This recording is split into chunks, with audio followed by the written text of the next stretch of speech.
The White House had any concern that passage of that bill, which of course would be a huge victory for the president, may prevent or may lead to some Republicans not supporting other bills that they might have been inclined to support. So we like to call it the Inflation Reduction Act. I mean, that's the name of the bill. And because it does fight inflation. I learned of what was in there was just transformational. We've never spent this much money, even as much as we had originally. We've never invested this much in such an important way, in a public-private way, to have the private sector play its role in this so we get more advantage than is just right there.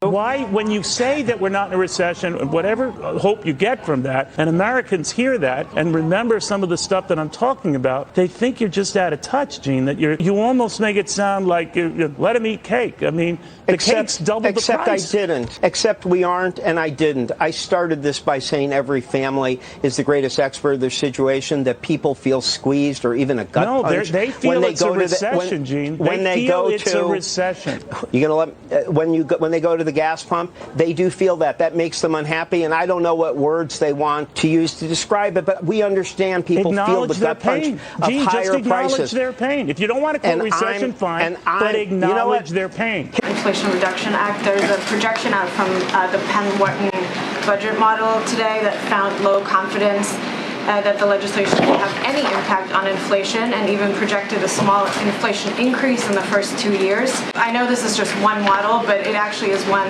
that Senator Manchin has leaned on before to guide his support or opposition to previous pieces of legislation. So I'm just curious if there's any concern in the White House. I know you cite other economists. You cited Jason Furman and Larry Summers, but I'm just curious how this squares with. So there's also, Joseph Stiglitz said in a statement, the compromise agreed to under the rubrics of the Inflation Reduction of 2022. There is a simmering debate on the cause of inflation, but whatever side one takes in that debate, this bill is a step forward, and that's how we see it as well.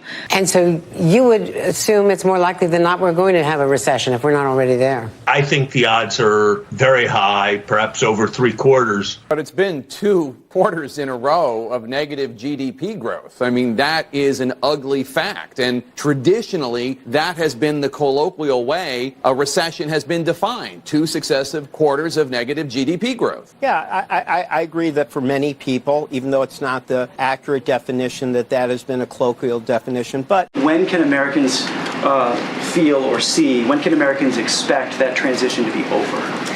So it's happening currently right now. That is what we're stepping into. We see that a little bit of a cooling, right, with the jobs numbers that we see every month. And again, that is expected.